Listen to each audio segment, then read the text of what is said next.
கர்த்தருடைய பரிசுத்த நாமத்துக்கே ஸ்தோத்திரம் உண்டாவதாக. இதனால் கர்த்தர் நமக்கு கொடுக்கிற வார்த்தை அப்போஸ்தலனாகிய பவுல் கொரிந்தியருக்கு எழுதின 2 நிருபம் அதிகாரம் 1 வசனம் 10. அப்படிப்பட்ட மரணத்தில் நின்று அவர் எங்களை தப்புவித்தார், இப்பொழுதும் தப்புவிக்கிறார், இன்னமும் தப்புவிப்பார் என்று அவரை நம்பி இருக்கிறோம். ஆமேன். இந்த வார்த்தை அப்போஸ்தலனாகிய பவுல் கொரிந்தியருக்கு எழுதின 2 நிருபத்துல அப்படியா சொல்லியிருப்பாரு. ஆசியாவில் தனக்கு மரணத்துக்கு ஏதுவான உபத்திரம் அவர் வாழ்க்கையில உண்டான போது கர்த்தர் அவனை மட்டுமாய் தப்புவித்தார், இப்பவும் தப்புவிக்கிறார், இனிமேலும் தப்புவிப்பார் என்று அவர் மேல கொண்டு அந்த விசுவாசத்தினால அந்த அந்த இடத்துல வந்து சொல்லப்பட்டிருக்கிற காரியங்களை குறித்து நம்ம வியாத்துல தியானிக்கலாம். இந்த நாள் இந்த வார்த்தையின் மூலியமா கர்த்தர் நம்மளோடு சொல்லுகிற வார்த்தை, நம்ம வாழ்க்கையில இம்மட்டுமா நம்மளை தப்புவித்து காத்து வருகிற தேவன் இப்பவும் தப்பித்து காத்து கொண்டிருக்கார். மரணம் பரிந்து நம்ம காக்க வல்லவராய் இருக்கிறார் என்று நாளுக்குரிய வேத வார்த்தை நம்மளுக்கு இந்த வார்த்தையின் மூலமா சொல்லுகிற காரியமா இருக்கிறது. அதனால நம்ம வாழ்க்கையில நம்ம பின்னிலைமைகளை நம்ம ஒரு நம்ம திரும்பி பார்க்கும்போது நம்முடைய வாழ்க்கை எப்படிப்பட்ட நிலையில இருந்தோம், ஆனா இப்போது நம்ம எந்த நிலையில இருக்கிறோம், நம்ம ஒரே ஒரு நம்மளே நாம சிந்திக்கிறவங்களா இருப்போம். அப்ப நம்ம கிட்ட ஒண்ணுமே இல்லாத இருந்திருக்கும். ஆனா தேவன் இம்மட்டமா நம்மளை உயர்த்திருக்காரு. வேலையிலா இருக்கட்டும், பண தேவைகளா இருக்கட்டும், நம்ம வாழ்க்கை நிலைமையா இருக்கட்டும், நம்ம பலவீனக்கார நம்ம வாழ்க்கையில நம்ம எந்த அளவுக்கு எப்படி இருந்தோம்னு சொல்லிட்டு நம்மளுக்கு தெரியும்.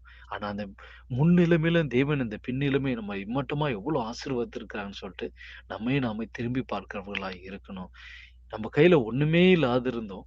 தெய்வம் நம்ம இம்மட்டமா நம்மள உயர்த்தி, நம்மள இம்மட்டமாய் காத்து, இம்மட்டமா கண்ணின் மணி போல போஷித்து வருகிற தேவன், இம்மட்டமாய் காத்துக் கொண்டிருக்கார்.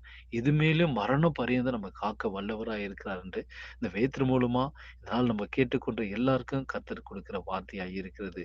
ஏன்னா இஸ்ரவேல் மக்கள் வந்து வனாந்திரத்துல 40 வருஷம் அவங்கள வழிநடத்தி வந்த தேவன், அவங்க வாழ்க்கையில வந்து அவங்க வந்து இந்த 40 வருஷமா அவங்க ஆகாரமே புசிக்கல. அந்த மன்னாவ மாத்திரம் தான் புசித்தாங்க. அவங்க அவங்க மேல போட்டிருந்த அந்த உடையும் பாழாகி போகல. அந்த கால்ல இருந்த பாதரட்சை தேய்ந்து போகலன்னு சொல்லிட்டு இந்த வேதத்துல சொல்லப்படுகிறது.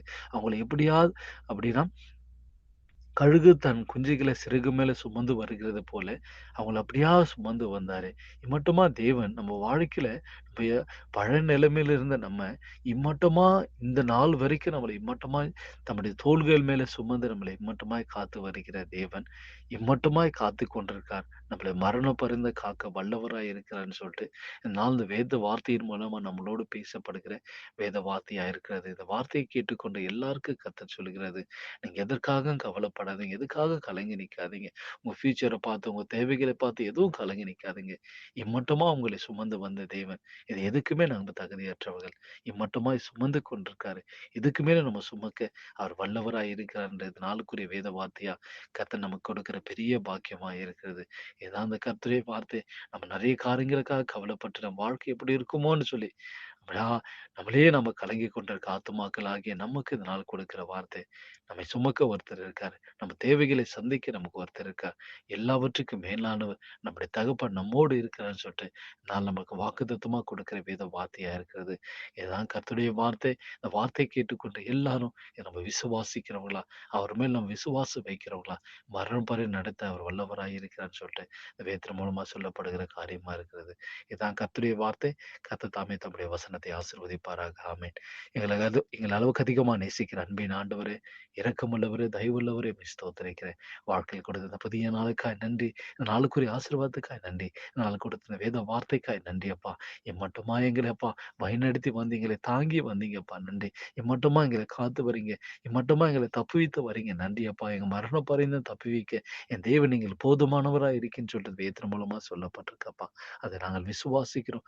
முழு மனதார ஏற்றுக்கொள்கிறோம். உன் மேல் நாங்கள் விசுவாசம் கொண்டிருக்க ஆண்டவரே, இம்மட்டுமா நாங்க நடத்தப்பட்டதுக்கு நாங்க தகுதியற்றவர்கள். நடத்த போறதுக்கு நாங்க தகுதியற்றவர்கள் ஆண்டவரே. எங்களை முழுதும் உம்முடைய கரத்துல வைக்கிறோம். நீங்க எங்களை நடத்த எங்க கரம் பிடித்து நீங்க எங்களை வழி காட்டுங்க. நீங்க உயர்ந்திருக்கணும், நாங்க எப்பொழுதும் தாழ்ந்திருக்கணும். உங்களுடைய நாமத்தை உயர்த்திக் கொண்டு எப்போதும் உமக்கு என்று வாழணும். அந்த பாக்கியத்தாங்க எங்களை வழிநடத்தி காத்துக்கொள்ளுங்க. இயேசுவின் நாமத்தின் மூலமா ஜெபத்திற்கு நல்ல பிதாவே. ஆமென்.